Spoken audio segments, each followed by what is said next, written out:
Good day everyone, I am Jenny Rose Amuin from BS Ed English 1A. We are going to tackle now about the minority language of United States of America.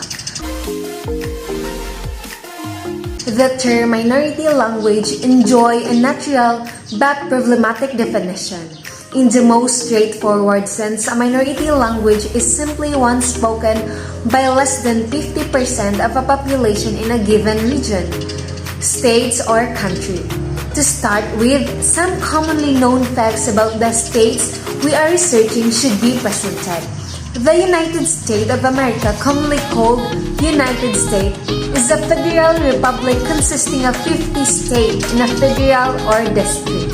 American English is not the official but the de facto national language. Only 28 states establish English as the official language. Some American advocates making English as the official language.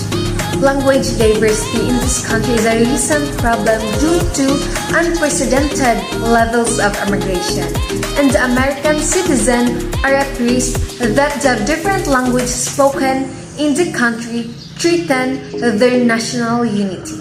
Immigrants get accused and resented because they are unpatriotic and refuse to conform to the American mainstream society.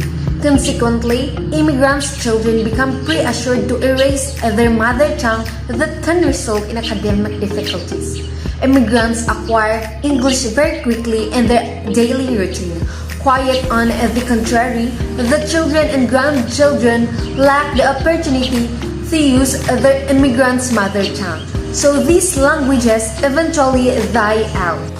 Studies have shown that already children of the Spanish-speaking parents fail to pronounce their language properly, and Asian language disappear even sooner.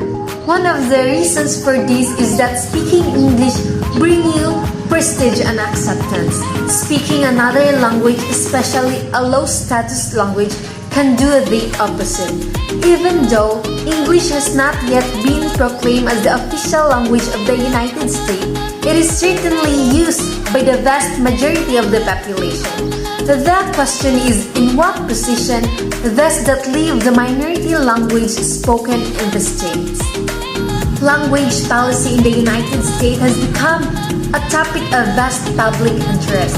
A few decades before, the notion of America as a melting pot was perceived as a mixture of immigrants that would eventually start speaking English whether they wanted or not.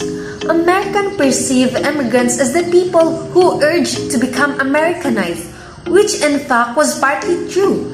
Immigrants actually failed to assimilate and to gain economic equity, which consequently lead to frustration.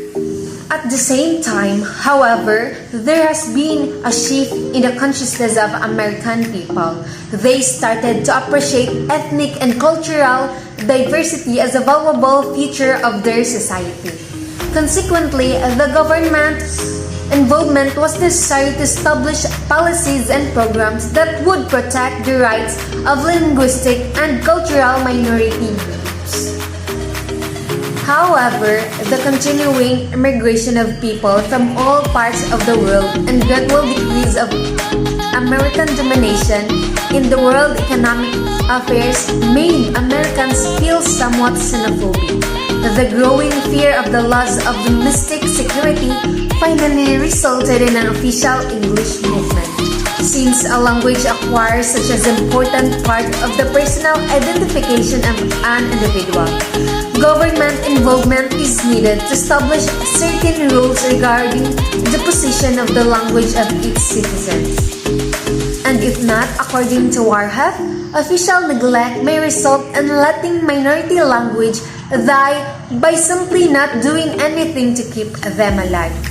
This has been the fate of many Amerindian language and is likely to be the fate of many more. As the old proverb says, better safe than sorry. It is easier to keep the linguistic alive than trying to revive already dead language. That would be all.